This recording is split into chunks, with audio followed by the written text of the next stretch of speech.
สบายดี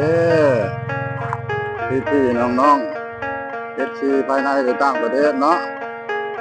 เมื่อนี้เรามันเป็นภาพบรรยากาศตอนบ่ายเด้อ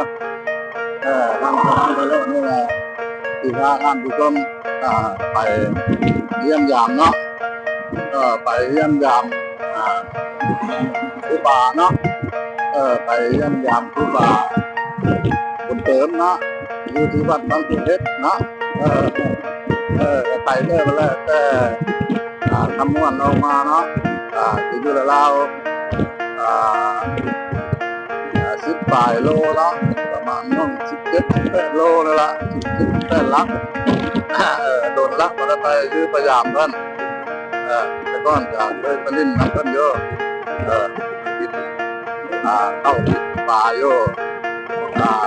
วัดว่าอารามเพิ่นเนาะโดนแล้วมาไปก็เลยพยายามเพิ่นนี่เป็นยังไงล่ะเอาบ้านของเราเนี่ยที่บ้านนั้นยักษ์ว่าวัดว่าของเพื่อนเป็นพัฒนาพอใจละเป็นข้าวเพื่อนสร้างที่นั่นไม่นะ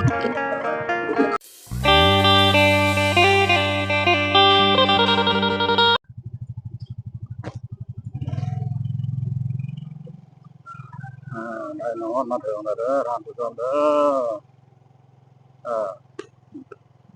ได้นอนมาถึงบ้านทุกเพชรแล้วกำลังเริ่มเข้าหมดทันวัดกำลังเริ่มเข้าบ้านอันนี้มันเป็นคือบ้านโพเพชรเด้อโพเพชรเมืองท่าแท้แขวงคำม่วนเงินสร้างของพ่อแม่ประชาชนก็ประมาณนี้แหละเนาะหอดแล้วตามกระบ้านทะเลาะกันเลยเนาะไปเบิ่งวัดเบิ่งว่าเพิ่นมันสิ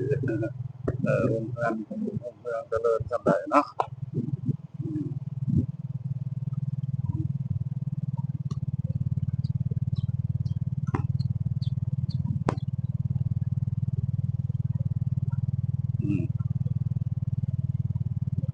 มันสิวัดเพิ่นมันจะอยู่ทางใต้เด้ออยู่ทางใต้น้ำเนาะใต้น้ำเริ่มเข้าวัดแล้วมันต้องได้กายมาทั้งที่ละ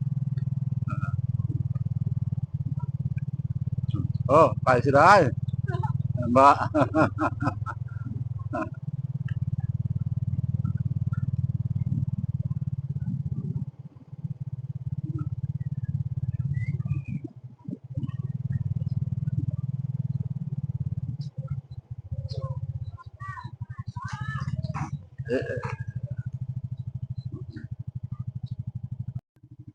เออสบายดีพี่น้องได้มาถึงแล้วเด้ออันนี้คือวัดโพสีสะอาดเนาะบ้านโคกเพชรวัดโพสีสะอาดบ้านโคกเพชร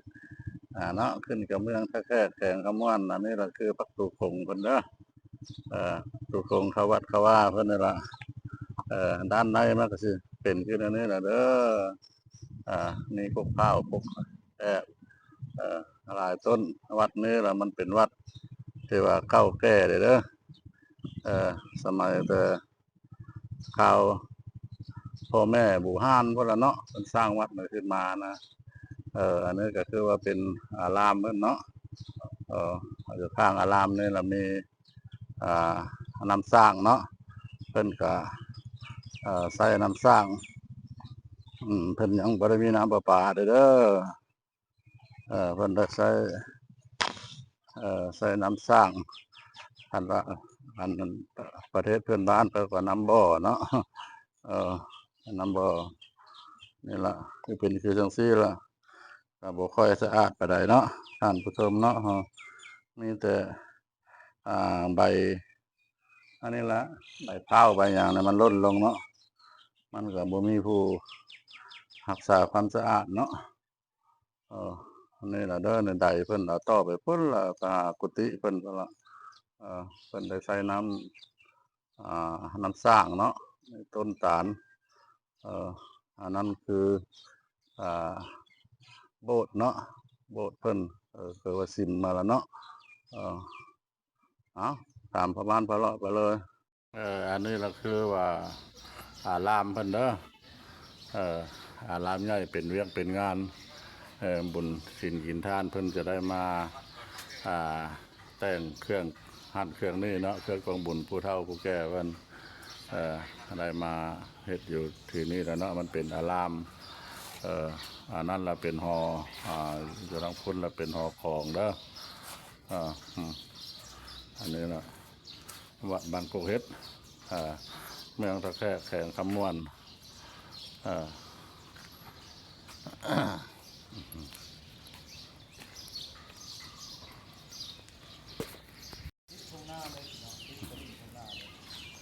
อันนี้มันเป็นเป็นเฮ็ดรูปพญานาคเนาะทางขึ้นหอกองเด้อเดี๋ยวมันมีทางขึ้นหอกองสูงพวกสูงใหญ่อันนี้มันเป็นโป่ง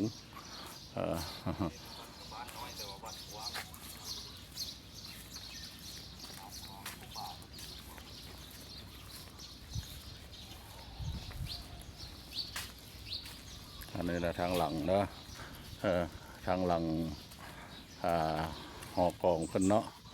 อันเดียวนั้นก็ถือว่าเพิ่นที่เฮ็ดสร้างกุฏิหลังไม้แต่ก็ยังบ่ได้สำเร็จก็พอดีฮอดยามพายามผลก่อนเนาะท่านผู้ชมเพิ่นก็ยังนี่ละขาดขืนทื่นฮอนก็เฮ็ดมันก็สิซ่าน้อยนึงเนาะท่านผู้ชมเนาะ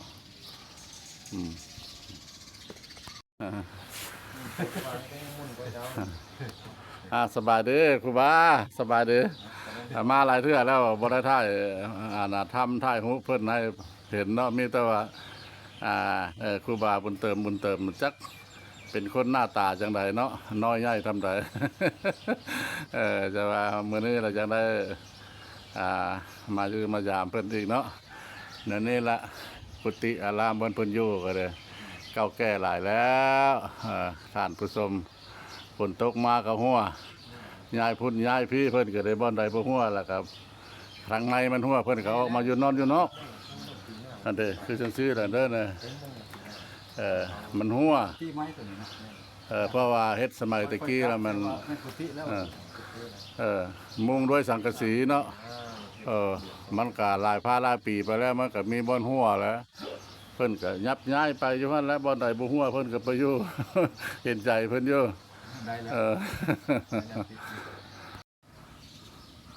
อันนี้นะมันเป็นประตูทางเข้าโบสถ์เพิ่นเด้อคันเฮาห้องก็คือว่าสิมอะไรเนาะอันนั้นละเป็นอารามใหญ่อันนั้นก็มีกกตาลเพิ่นปลูกไว้แต่ข้าวสมัยเพิ่นละดึกดำบรรพ์เนาะข้าวโบราณมาตะกี้ตะก้อนได้สืบทอดกันมาจนฮอดเส้นลูกเส้นหลานเนาะก็เป็นคือซื่อละทางการเก็บภาพบรรยากาศมุมวัดบ้านโคกเฮ็ดเนาะเมืองตะแคแข่งขมวนของพวกเราอันนี้มันก็เป็นทางเข้าสิมเพิ่นเด้อเนาะ การเก็บภาพบรรยากาศเนาะก็พอประมาณนั้นละแล้วก็จากนี้ไปก็ขอภาคเนื้อภาคโตนำผู้เป็นพ่อเป็นแม่เนาะเป็นญาติพี่น้องแล้วเพื่อนมิตรสหายถ้าว่าเห็นซองเลยคลิปของประบ้านพาเลาะเนาะขอการุณากดกระดิ่งติดตามเนาะพอให้เป็นประบ้านพาเลาะพอให้ประบ้านพาเลาะเป็นกำลังใจตื่นมาบไดอยู่เลยเลาะใต้เลาะเหนือไปวัดไปว่าผู้พาป่าไม้มาฮอดนี่คำว่าสบายดีสวัสดีครับ